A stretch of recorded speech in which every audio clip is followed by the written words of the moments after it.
ठीक है। तो करीना की सैलरी कितनी आई थी साल भर की? 24,000। 24,000। अब इन दोनों को जोड़ के हम यहाँ लिखेंगे, ठीक है। तो इन दोनों को जोड़ के कितना आएगा? 0 0 0 8 12 का 2 72,000, ठीक है। टोटल जो सैलरी निकलेगी वो इतनी निकलेगी। अब क्या करेंगे हम, जब अब बैलेंस निकालेंगे कि बैलेंस कितना बचेगा, इन दोनों को माइनस करके तो लिखेंगे टू बैलेंस CD, ठीक है। CD लिखता है। तो इन दोनों को इन दोनों को माइनस करके जोड़ के हाँ, इन दोनों को जोड़ के कितना बैलेंस आएगा हमारा? इन दोनों को हम जोड़ेंगे तो 10 टू बैलेंस BD। तो क्या करेंगे, पहले इन दोनों को प्लस करेंगे। हम यहाँ रफ में प्लस करते हैं। तो इन दोनों को प्लस करने पे हमारा आएगा 1,80,000 आएगा, ठीक है। तो 1,80,000 में क्या करेंगे, इसको माइनस करेंगे। वो क्यों करेंगे अभी बताती हूँ। तो 3,12,000 में 1,80,000 को माइनस करेंगे तो हमारा आएगा 2 1 2 3 4 5 6 7 8 बचे 3 2, ठीक है। तो हमारा 1,32,000 आया।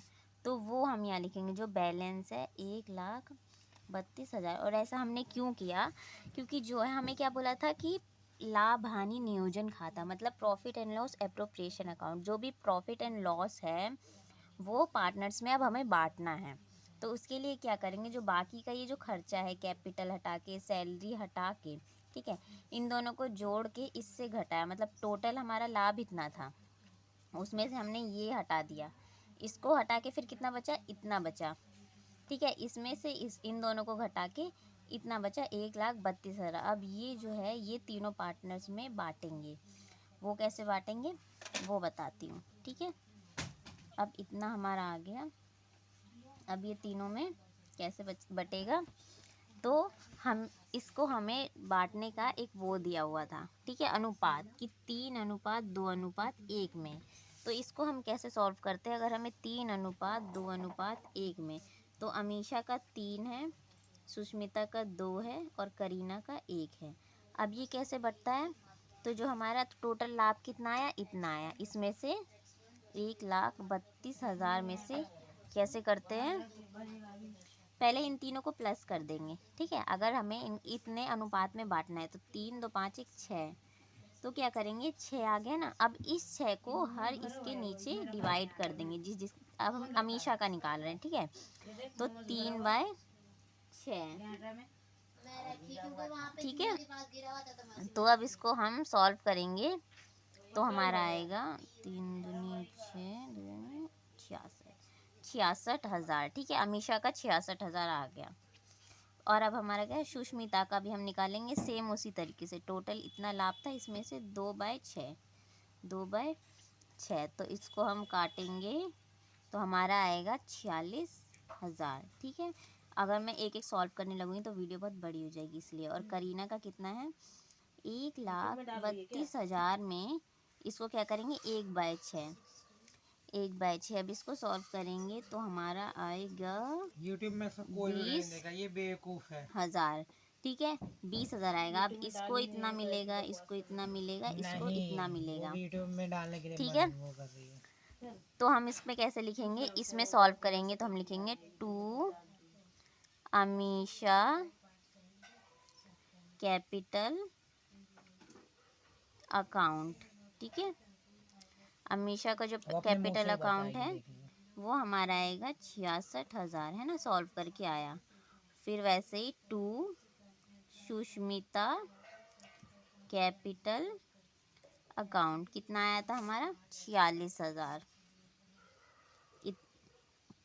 और टू करीना कैपिटल अकाउंट, ये हमारा आया था 20,000। मतलब क्या है, 66,000 जो है वो अमीषा को मिलेंगे लाभ में, और प्रॉफिट जो है 66,000 और सुष्मिता को 46,000 और करीना को 20,000। ठीक है, तो ऐसे आ गया। अब इन तीनों को जोड़ के कितना हो जाता है हमारा, सेम यही होएगा। इन तीनों को जोड़ के तो 1,32,000 ही आएगा, क्योंकि टोटल लाभ इतना हुआ था, इसमें से तीनों को बांटा है। ठीक है, अब यहाँ पे क्या लिखेंगे, ये जो टू बैलेंस सी डी था ना, इधर लिखते हैं टू बैलेंस बी डी, इस तरफ लिखेंगे बी डी, इस तरफ सी डी। ठीक है, तो कितने हमारा हुआ था यहाँ पे, हमारा जो था 3 लाख, सेम चीज़, क्योंकि यहाँ पे तो कुछ हुआ नहीं है। यहाँ पे जो कैलकुलेशन करने के बाद इतना बचा था, पर यहाँ पे इतना बचा। फिर अब क्या हुआ, फिर जब इन तीनों में कैपिटल जब इन तीनों में प्रॉफिट बटा तो कितना था, 1,32,000 में से इन तीनों को बांटा गया है, इतने को तीनों में बांट दिया गया है। तो लास्ट में सेम चीज़ यहाँ पे भी लिखी जाती है। ये इसका लिखने का तरीका होता है। ठीक है, तो ऐसे अब ये हमारा हो गया सॉल्व। ये आपको जो आंसर लिखना है बस ये बनाना है। ये जो मैंने यहाँ पे बताया है ये सब रफ काम है। ठीक है, ये मैंने अलग से बता दिया, ये या फिर ऊपर जो भी मैंने बताया ये सब रफ है, बस आपको ये बनाने होते हैं। ठीक है।